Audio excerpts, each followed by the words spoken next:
Does your turning look like this? Or even like this? And if so, this is why you're slow.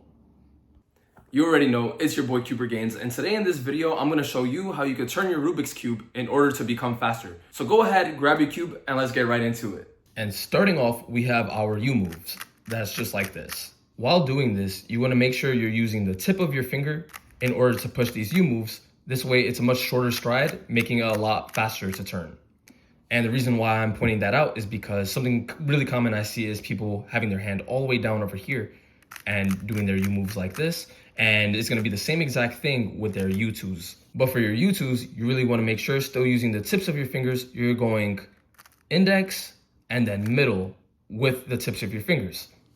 So again, make sure you're not angling your hand down and doing your U2s like this. Sometimes your finger could get caught right in the middle of the cube over here, making it a lot harder to turn. So it's best to have your hand up a little higher to do these U2s. And something that's really important is that you are practicing this with both hands. Just that alone is gonna stop you from inserting this corner or this F2L pair like this to doing something more like this.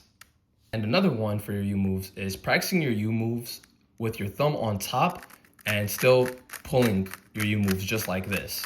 And this one is gonna come in really handy for when you're doing something like RUR prime. Like this is the most common way to do it. Personally, I would end up pushing my U moves for my RUR primes, but more commonly again, you would end up pulling it. Last but not least, pushing your U moves just like this, which is really easy to do, also really fun to play around with. And like I said earlier, this is how I would personally do my RUR primes. So yep, you can also learn that as well. And now for D moves, which is almost the same exact concept as U moves, you're gonna go ahead using your ring finger to do a D prime like this, and with your left hand Ds like this. And you also wanna know how to push your D moves, which is gonna be just like this, using your ring finger to go ahead and push. Same thing with your other hand. Knowing that finger trick is gonna come in especially handy for something like doing an E-perm where you need both push and pull for D moves. And now for your D2 moves, you wanna make sure you're using your ring and then middle finger in order to get that double flick. And again, when you get really good at it, it should look like that. And again, you need to really practice using both hands to gain that dexterity early on in your cubing career. Now for R and L moves, something you really wanna get comfortable with is not regripping your hand for them. You really wanna start from right here, home grip, and then bring it up just like this anytime you do an R move. And the reason for this is for when you're doing your U moves, you don't want these constant regrips. For example, regrip, RUR prime, and then having to bring your hand back to home grip again. So again, when practicing your RUR primes, for example, you either want to go ahead and do this, that pull U move, or push U move for your RUR prime. Now for R2s, the same thing is going to apply for L moves, of course, but there are going to be times where you do have to regrip your R moves for like something like a R2, which sometimes you're better off doing it over here or even over here. Reason for this is because when you're doing your R2s like this, you're pretty much doing like a LY2 or a RY2 at times. But this is also gonna be very dependent on what algorithms you're gonna be doing, whether it's a last layer or like a really fancy F2L trick that you're learning. Now for back moves. Now this one is gonna be a little bit easy just cause it's basically the same thing as doing a U move with a regrip or another regrip, but doing D moves instead. The only time you're ever using back moves is for cross. So I'm gonna go ahead and show you guys a quick example of how to finger trick your crosses with back moves. So we have this really easy cross over here, right? And we wanna start off our bad finger tricks first, which back moves, those absolutely suck. So we're gonna start off with that one over here. I'm gonna start off with this orange one. And what I'm gonna do is I'm not gonna treat this like a back move. I'm already rotated over here, treating it like a U move. So from here, I'm doing a U2 to insert this edge, but now we have this orange one, so I'm practically doing a wide L move, and then I'm just gonna finish off. So again, back moves are just a copy of either doing D moves or U moves. I just wanted to show how to go about it. And now for F moves, the number one move we all hate. So again, you don't wanna constantly regrip and have to do your F moves like this, but instead, you really wanna get comfortable, thumb on top, and doing your F moves like this. And this is not so fun to practice. And reason for this is because for something like sledgehammer, you wanna make sure you're not regripping for that F prime, and you wanna really practice pulling your F moves for it.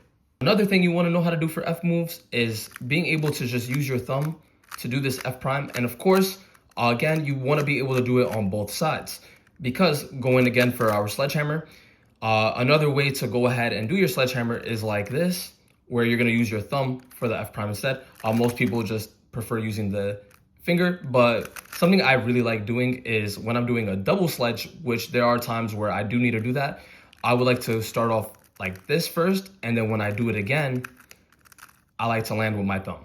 And now for M moves, you could just pick one hand. You don't need to be good at it with both hands. There's never a need to. I am personally right-handed, and I still do my M moves with my right hand. Most righties would end up choosing their left hand to do their M moves with, just so they could do their U moves with their right hand. So this is not that different from D moves, where you would go ahead and use your ring and middle finger in order to do the two moves, or even the one move where you're pulling these M primes, or you're gonna go ahead and push them with your ring finger just like this. This is so awkward to do from this camera angle, but yes, just like that. For M moves, there's only one OLL I end up doing a M move for, but the rest, for PLLs, for example, H perm and Z perm, I would use M2s. I know for a fact for some people's U perms, that's gonna be a little bit different. They would use M moves for that. I use RU moves for my U perms. But again, when you're doing your M2 moves, you really want to get comfortable using your ring and then middle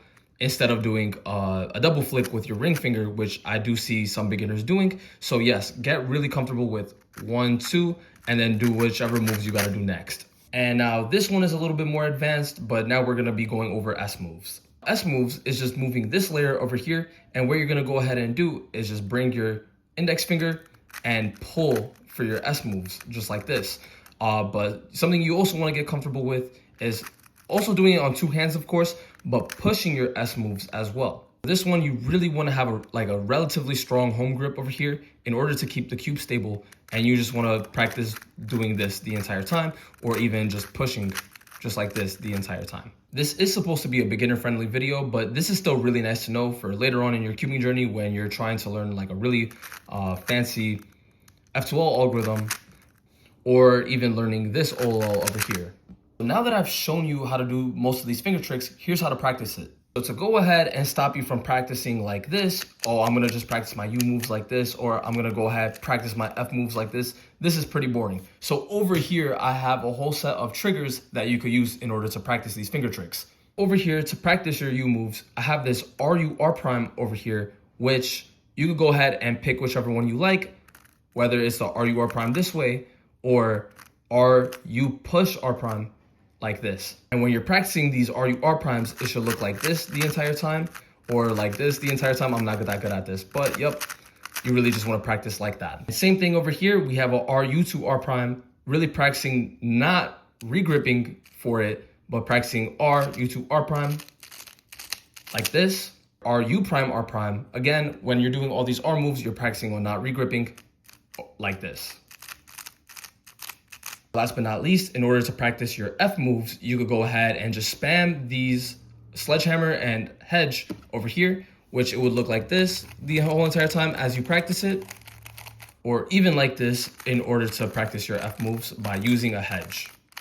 To get yourself comfortable with D moves, you really just want to learn how to do an E perm, where it is definitely most reliable to know how to both push and pull your D moves. And for D2s, of course, is going to be just practicing a lot of cross. And now for something like M moves, just something like this, just only using your ring finger, or just spam H perms to really get good at double flicking your M2s.